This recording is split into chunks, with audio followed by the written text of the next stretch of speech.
Bien, on vient dans ce studio. Madame, Monsieur, nous allons donc passer à l'analyse et aux commentaires. Je vais commencer par Laurent Roland-Tonnikès. Bonjour. Maurice Agua, bonjour. Amis téléspectateurs, amis internautes, bonjour. De ce côté, c'est bien Adrien Tchomakou. Bonjour. Bonjour Maurice Agua, bonjour à toutes et à tous. Merci et bonjour Roland Tonnikès. Ce qui m'intéresse, c'est bien les parents, l'élève qui sont en ce moment peut-être un peu, pour certains, anxieux, stressés parce que les résultats vont tomber. Matin Libre en a parlé, d'autres journaux en ont parlé également dans la revue. Adrien Tchomakou, on constate quand même que tout se déroule bien. Après les résultats du CEP, les résultats du BPC sont annoncés pour demain à partir de midi, où les gens pourront donc consulter les listes sur le site donc, du ministère. Et il faut dire quand même que chaque année, il y a des personnes volontaires qui assistent les candidats à travers l'organisation des TD, l'organisation des cours de renforcement.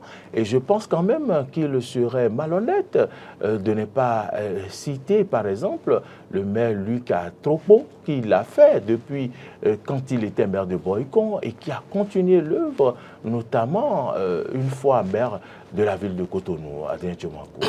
Évidemment, Maurice, vous avez déjà tout dit. Vous savez, quand quelque chose est bon, nous, journalistes, nous allons toujours en parler. Si c'est mauvais aussi, on va toujours en parler. Et quand vous prenez l'organisation des TD, l'organisation des travaux dirigés pour renforcer la capacité des candidats au BPC, des candidats aussi au baccalauréat. Le cas d'espèce, c'est le BPC, dont les résultats seront rendus publics ce soir même et sur les différentes plateformes conçues à cet effet. Si on va sur les résultats, on va découvrir si l'enfant est admis ou pas. Il faut dire que Luc Setondi Atrokbo, qui a d'ailleurs une fondation, et puis bon, bien qu'il soit même maire de Cotonou, depuis qu'il était maire à Boycon, maire de Boycon, on le voit à l'œuvre, il ne fait que soutenir ces gens d'action. C'est vraiment social, et c'est l'occasion pour moi personnellement de lui rendre un vibrant hommage, de le remercier, même si c'est une manière pour lui d'avoir plus de popularité, même si c'est une manière de faire la politique. Je pense quand même que Luc Setondi Atrokbo contribue à travers sa personne, à travers sa fondation, et à ce que les enfants aient plus de connaissances dans certaines matières, en l'occurrence des matières scientifiques et aussi les matières littéraires, bien sûr. C'est bien que nous ayons un autre Luc Atrokbo Bénin parce que, vous savez, il en existe. Il en existe. Je fais un clin d'œil aussi à Malik Komina, qui, quand il était maire de, comment on l'appelle, de Djougou, on l'a vu à l'œuvre, soutenu, même quand il n'était même pas maire, quand il était potentiel candidat. Donc, d'une manière ou d'une autre, je pense quand même que nous avons certaines autorités qui font beaucoup pour la nation à travers certaines actions phares, des actions louables. Maire Luc Setondi Atrokbo, merci à vous. Et grâce à vous, je pense quand même que les résultats seront à la hauteur de ce que les enfants ont appris. Mais monsieur le maire, il faut continuer l'œuvre entamée. Laurent Roland-Tonnikès, les jeunes se réclament le droit de succéder aux aînés en politique, mais parfois quand il s'agit de faire parler leur cœur sur le plan social, certains sont absents. Je pense quand même que vous répondiez tantôt que oui, que la relève est assurée, qu'il y a d'autres Lucas Atrokbo. Est-ce qu'il y a des jeunes aussi qui sont capables aujourd'hui d'assurer la relève comme Lucas Atrokbo? Vous faites bien de poser la question parce que oui, il faut reconnaître que Lucas Atrokbo fait un énorme travail depuis qu'il est maire de Boycon jusqu'à être maire de Cotonou. Il fait un travail assez remarquable, il faut l'en féliciter. Mais pour autant, il n'est pas le seul. C'est vrai que lui, par exemple, Tchomakou fait bien de préciser que ça lui permet d'avoir de la popularité, d'avoir l'estime des populations et de mériter toujours son élection, ou bien de garantir son élection, je veux dire.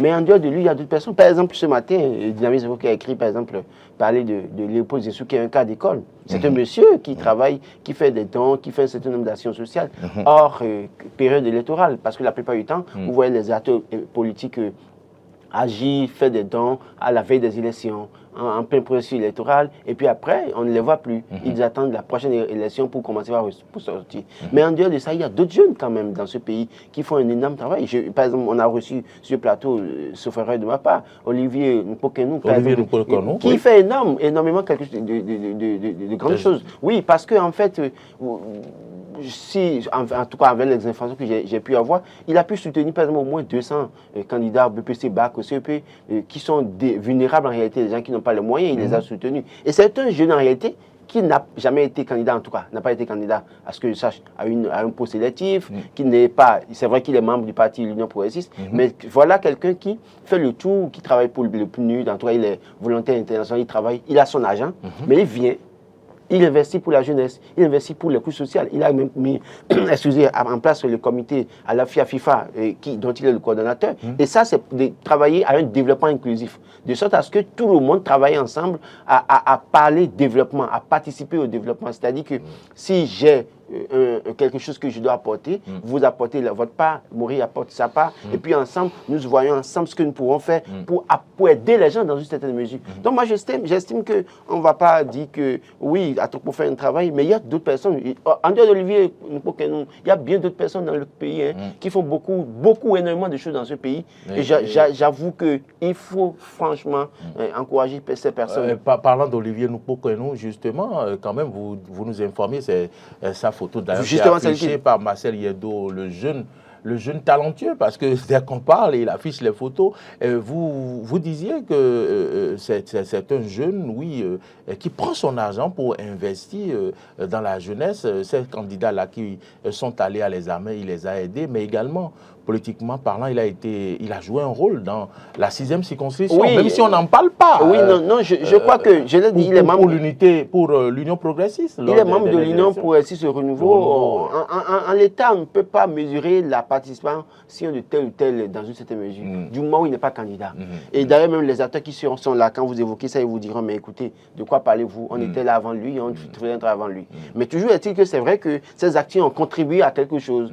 Ce qui est sûr, ce qu'il fait de façon désintéressée, je crois que ça participe à avoir un résultat. On peut être fier que quand même la relève sera assurée. Oui, la relève ces personnes comme Olivier Npokenou. La relève en termes de philanthropie, oui, ça c'est assuré. C'est-à-dire qu'il y a beaucoup de personnes qui n'ont pas de gêne à apporter la contribution à aider les personnes vulnérables, à travailler, à construire la cité. Et donc, c'est des gens qu'il faut encourager. Et je crois que de ces jeunes, en fait, beaucoup de jeunes aujourd'hui doivent pouvoir s'inspirer des cas de, comment vous appelez, Lucas Tropo, et bien évidemment celui dont parlait Dynamisme Faux, dont on a parlé abondamment hier d'ailleurs, parce que je disais, c'est quelqu'un que je ne connais pas. Léopold Zizou, pardon, et moi, on ne se connaît pas, et on n'a aucun lien. En fait, j'ai pu constater que ce monsieur a maintenu une certaine dynamique. C'est-à-dire que ce soit en période électorale ou non, il est toujours suivi des populations. On le voit également avec Lucas Tropo. Mais ça permet aussi, lui, étant donné qu'il est souvent candidat à un poste d'électif, ça lui permet au moins de garantir son élection. Et donc, quand on parle de jeunes, nous aussi, je crois que c'est des modèles et les gens doivent pouvoir s'inspirer de ces modèles. En fait, nul n'est heureux tout seul, en tout cas, disait Raoul Folero. Donc, il va falloir que quand vous avez le minimum, que vous fassiez l'effort d'aider les autres, d'assister les autres, d'être au chevet des autres. Cela construit en réalité la société. Je vous avoue quand même que je suis très fier de cette jeunesse-là qui quand même est capable d'assurer la relève à l'image de Olivier Npokenou, oui, avec son regard qui montre que l'avenir oui, en fait, malheureusement, et c'est pour ça que moi je peux faire la part des choses. J'ai bien fait de me féliciter Lucas Tropo, mais en réalité, quand je prends Lucas Tropo, je prends Olivier Npokenou, lui il a un poste sélectif, un poste politique, où il a des avantages, d'accord? Il a des avantages, et donc il peut peut-être prendre une partie de ces avantages-là pour intéresser la population. Mais il n'est pas obligé de le faire. Il n'est pas obligé de le faire. L'autre, par exemple, se bat, parcourt Mons et Vallées, revient, politiquement, il n'est pas à un poste politique, il n'est pas candidat à une élection, mais il le fait. Et donc, j'estime que c'est encouragé. Il peut demander d'essayer d'être candidat dans 3 ans, mais pour le moment, c'est qu'il n'est pas encore candidat. D'ailleurs, même à la veille des élections, on a pu le voir, il a œuvré à assister des personnes, mais il n'était pas candidat.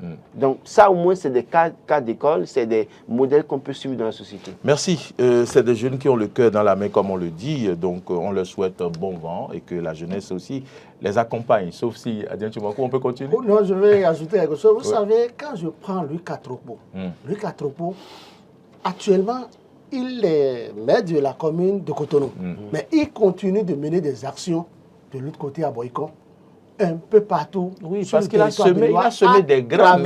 Oui, tout à fait.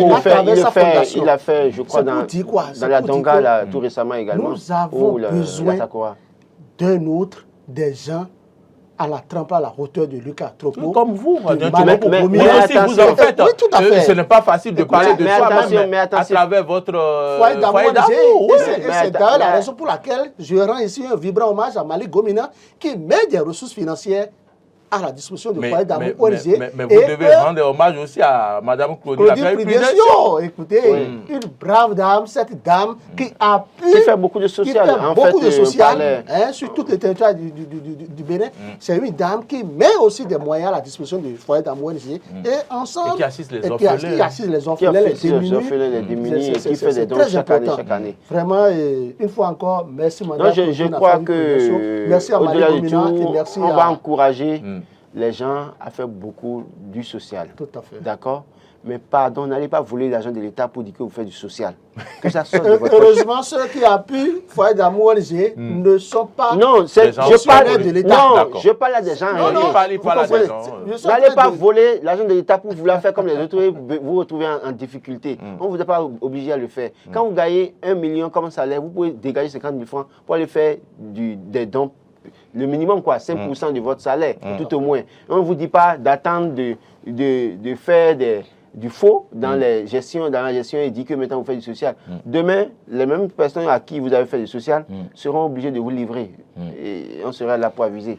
Nord Sud Quotidien de ce matin nous informe que les réseaux GSM ont fait un chiffre d'affaires de 324 milliards de francs CFA. Laurent Roland, Tony Kess, mais est-ce que ce chiffre d'affaires est à la hauteur de la qualité qu'on nous offre en matière de prestation de services? 324 milliards de francs CFA, chiffre d'affaires, fait sur le dos des Béninois. Mais on nous dit, everywhere you go, no limits. À Glo ici, on a suivi un reportage concernant la distribution des moustiquaires et les gens, les appareils qu'ils avaient, ils avaient du mal à avoir le réseau pour valider, pour donner les moustiquaires. Réseau Internet. Réseau Internet, la connexion Internet. À Glo Djibé, à moins de 40 km de Cotonou, là. Et ils sont everywhere you go, no limit. Et ils font 324 milliards de chiffre d'affaires. Et ça, on célèbre ça apparemment. Oui. Moi, je pense qu'il y a un problème. Parce que les mêmes vont faire les affiches publiques, et en tout cas, ils sont présents jusqu'à Agbanaké, jusqu'à Pensoulou, font publicité. Mais font, à des endroits donnés, on continue de monter sur les arbres. Les arbres ou bien sur les poteaux électriques. Les montagnes ou les roches là, pour pouvoir avoir le réseau. Je crois que même chez notre ami Tchoumakou, à Gamba, écoutez, il n'y a pas de réseau à Gamba. Vous l'avez sonné, voilà. Gamba, c'est un petit village de l'arrondissement de Kéré, de la commune de Dassa. Il n'y a pas de réseau GSM. Voilà. Je dis même que c'est un crime. Moi, je vois que c'est un crime. C'est inadmissible que d'autres en jouissent, d'autres bénéficient. Si moi, par exemple, je vais au village, c'est que je dois passer. C'est comme si vous êtes dans un trou. Écoutez, tu es dans un trou. Tu n'as pas le réseau, il n'y a pas. En fait, vous n'êtes pas au Bénin en réalité. Donc, pour dire qu'on a voyagé, il faut aller dans votre village. Donc, je pense quand même que non, en fait, vous n'êtes pas au Bénin. Pas continuer à encourager ces responsables du réseau GSM qui nous grugent, qui font des chiffres d'affaires sur le dos des Béninois. Écoutez, mais vous ne pouvez pas communiquer pour vous faire entendre correctement. C'est inadmissible. Quand on communique, quand vous parlez, il faut avoir de bons téléphones aussi pour communiquer. Vous pouvez dire que mon portable là, certains vont acheter des téléphones bizarres.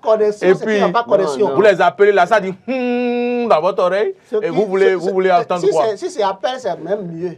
La connexion Internet Vous pouvez avoir Qu'est-ce que vous voulez faire avec n'importe quel Qu'est-ce que vous voulez faire avec les conseils derrière ta gamba? Il n'y a pas, c'est que ça ne marche pas, c'est ça.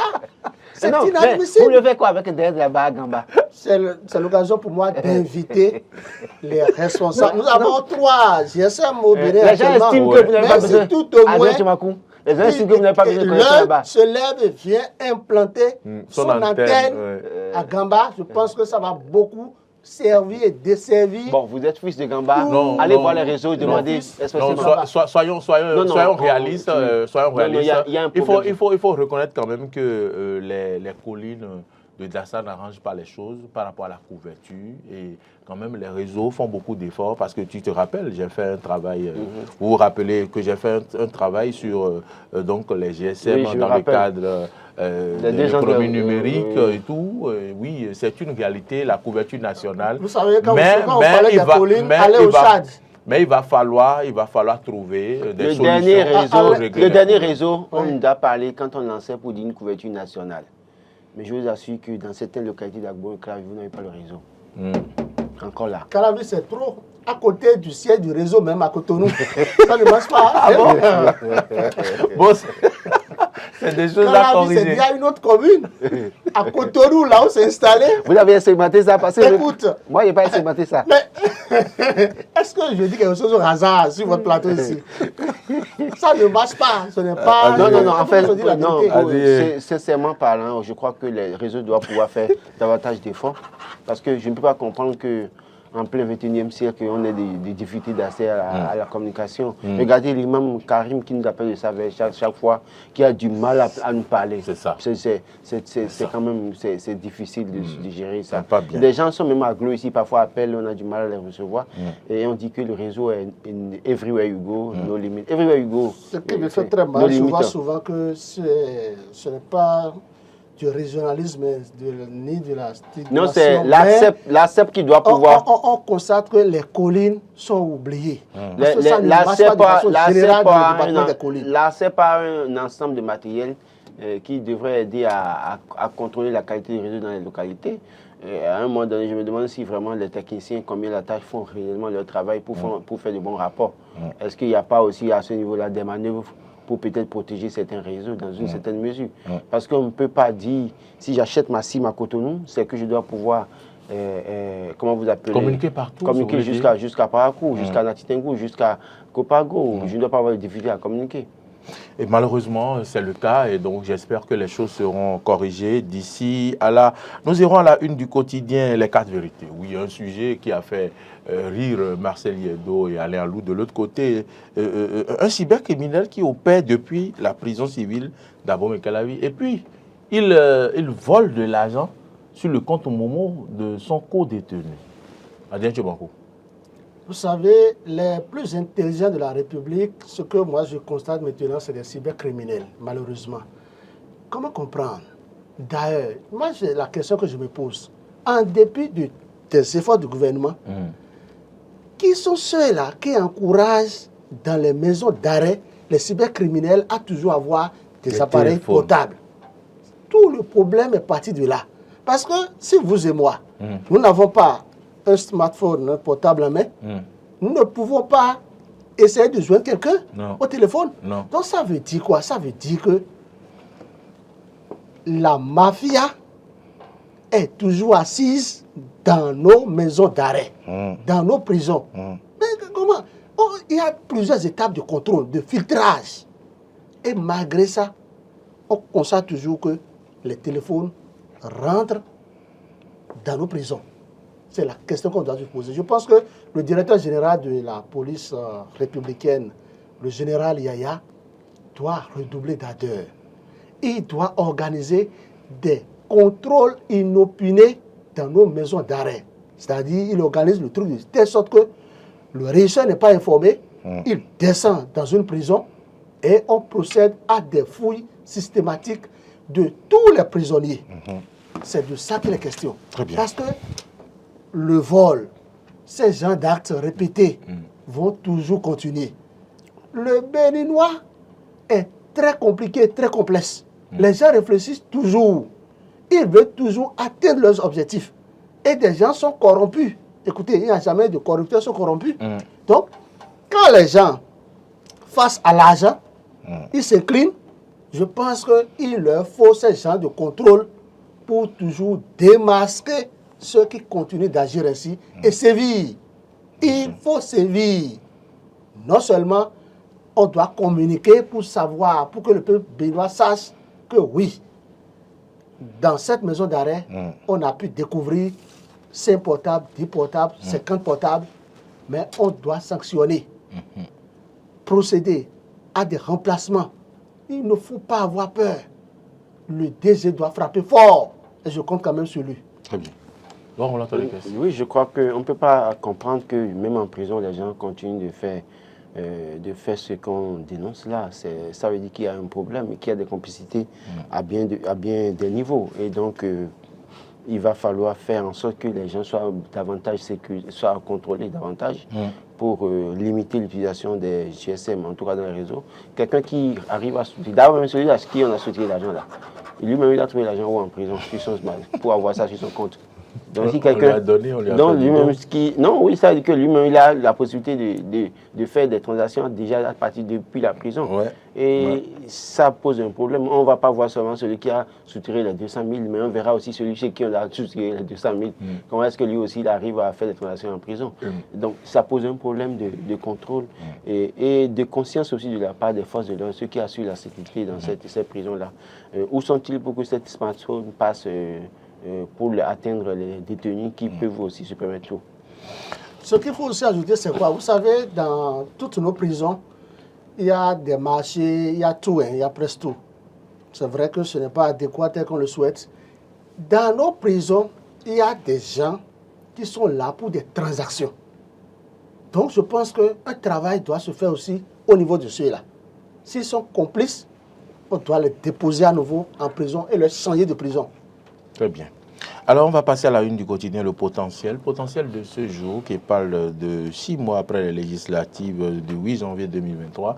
Le rapport général introuvable, la Sénat au cœur d'une enquête. Laurent Roland-Toniquet, moi, j'ai commencé par hésiter un peu par rapport à certains titres, à la une de certains journaux. Bon, je ne dis pas forcément que c'est le cas pour le potentiel, mais je pense qu'il faut quand même porter des gants par rapport à certaines situations parce qu'on est journaliste, il faut aller à la source de l'information. Parfois, nous-mêmes, en tant que télévision, on ne peut pas se contenter seulement de relayer ce qu'il y a à la une de certains journaux. Mais voilà l'information que nous apporte le potentiel. Moi, je crois que s'il n'y a pas peut-être un début d'information quelque part, c'est que les gens ne peuvent pas communiquer comme ça. Toujours est-il que nous n'allons pas dire réellement que oui, ça existe. Le problème que dénonce le potentiel est vrai et qu'il va falloir opposer là-dessus. J'attends réellement que le potentiel publie les faits dans sa revue Nivakin comme c'est annoncé. Et puis après, ici, là, on va abuser. Tout le monde sait qu'à bien des niveaux, il y a des problèmes. C'est un secret de Polichinelle que de dire qu'il y a des problèmes à tous les niveaux, pratiquement du point de vue au niveau de l'administration. Mais pour autant, est-ce qu'on va prendre le risque de peut-être se prononcer? J'attends bien de voir les éléments.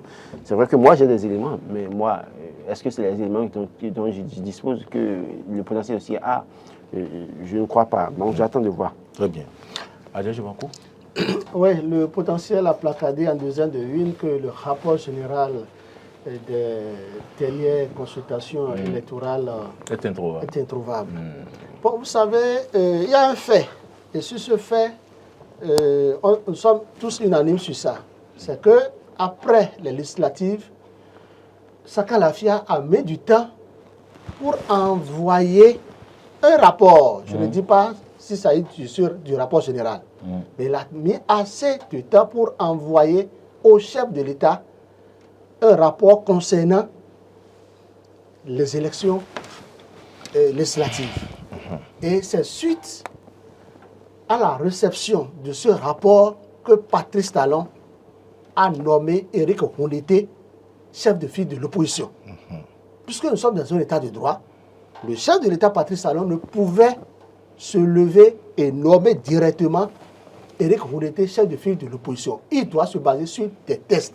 Même si ça a été lu et les résultats étaient connus et tout le monde savait que c'était tel pourcentage, tel nombre de députés, même si les députés avaient prêté serment, Patrice Talon doit avoir en main un papier, un document.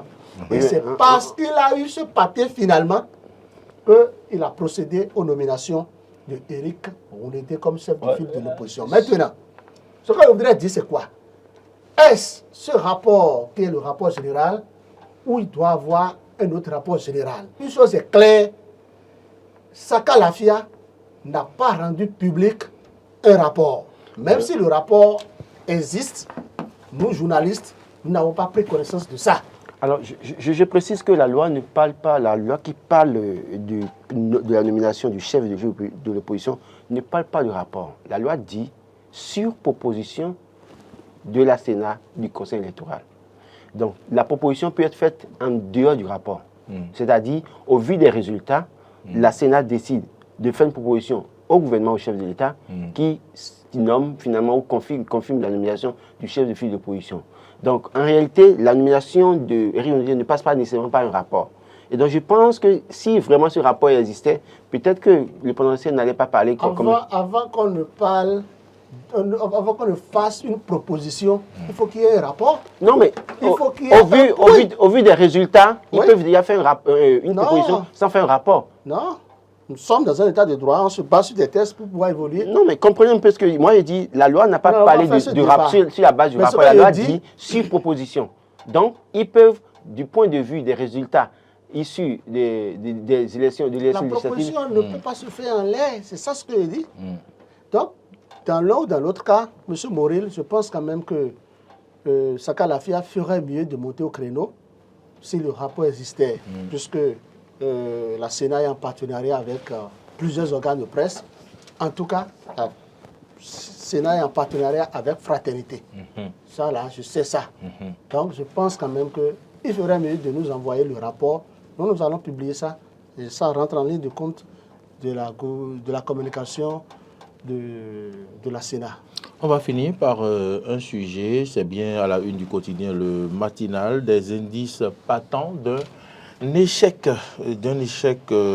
concernant quoi déjà? De l'initiative, c'est-à-dire la loi d'amnistie pour la libération de Madougou Aïva et autres. Donc, on l'entendait. Oui, moi je crois que je redis ce matin ce que j'ai l'habitude de dire. Cette loi d'amnistie proposée par les démocrates, pour moi, est partie certainement pour échouer, parce que si ce n'est que amnistie ou grâce présidentielle qu'on souhaite pour Réky Amadou, Joël Aïva et consorts, c'est que Patrice Talon a les leviers pour le faire. La loi lui donne, la Constitution lui donne le plein pouvoir de le faire. Et ces députés aussi ont voté une loi qui l'arrange, qui l'amène, qui pourrait l'amener à poser des actes en faveur de ces détenus. S'il ne l'a pas fait, je ne crois pas que ce soit une loi proposée souhaitée par les démocrates qui pourraient lui forcer la main. Et d'ailleurs, même quand on regarde un peu les prises de position de certains ténors des partis qui soutiennent le pouvoir de Patrice Talon, on se pose la question, on se dit, et d'ailleurs ces personnes qui sont même députées à l'Assemblée nationale, il y a de fortes chances que alors cela aboutisse. Et maintenant, oui, nous sommes en politique. La surprise peut être, la surprise est possible du fait des intérêts du moment. Adrien Joumakou. Non, moi je pense que tout est possible et j'y crois fermement. Vous savez, pour moi, il n'y a pas encore des indices d'échec. C'est vrai que normalement, les démocrates doivent d'abord aller négocier avant de rendre publique cette proposition de loi. Mais c'était le contraire qui avait été fait. Nous sommes en politique, le Parlement est le plus haut lieu de la politique. Et au Parlement, que vous soyez de la mouvance ou de l'opposition, vous devez vous faire des concessions. Vous devez accepter perdre à des endroits donnés et gagner à des endroits donnés. Quand je suis, par exemple, les observations de Lazare Serhuetor, Lazare Serhuetor qui dit que pour lui, c'est que lui, il est prêt à voter une loi d'amnistie pour, comment il s'appelle, le professeur Joël Aïva. Et il a expliqué la raison pour laquelle, par rapport à Réky Amadou, il dit que lui n'est pas pour. Donc je pense quand même que c'est déjà un début. Si Lazare Serhuetor, qui est de l'Union progressiste, accepte, faire le jeu, et il a dit publiquement qu'on peut pardonner Joël Aïva, ça veut dire que au fil des jours, si on essaie de se rapprocher de lui pour pouvoir le convaincre davantage, l'agent sécuritaire, par exemple, peut accepter aussi voter cette loi d'amnistie pour Rikiat Madougou. Donc je pense que c'est déjà un pas, c'est des pas qui sont en train d'évoluer, d'avancer positivement. Je pense que dans l'autre cas, nous devons toujours continuer à dire que bon, ça va se passer un jour, ça va se passer. C'est possible. Nous n'allons pas attendre toujours Patrice Talon, continuer à rêver que le chef de l'État béninois va prendre un décret pour pouvoir les soutirer d'affaires. Et si le décret ne venait pas, il faut quand même que ceux-là qui ont aussi d'autres pouvoirs exercent leur pouvoir afin que ces 2 détenus et beaucoup d'autres aussi recouvrent leur liberté. Je pense que c'est possible et l'espoir est permis. Adrien Chobankou, merci. Laurent Roland Tanekes. Ça va. Merci. Ouais.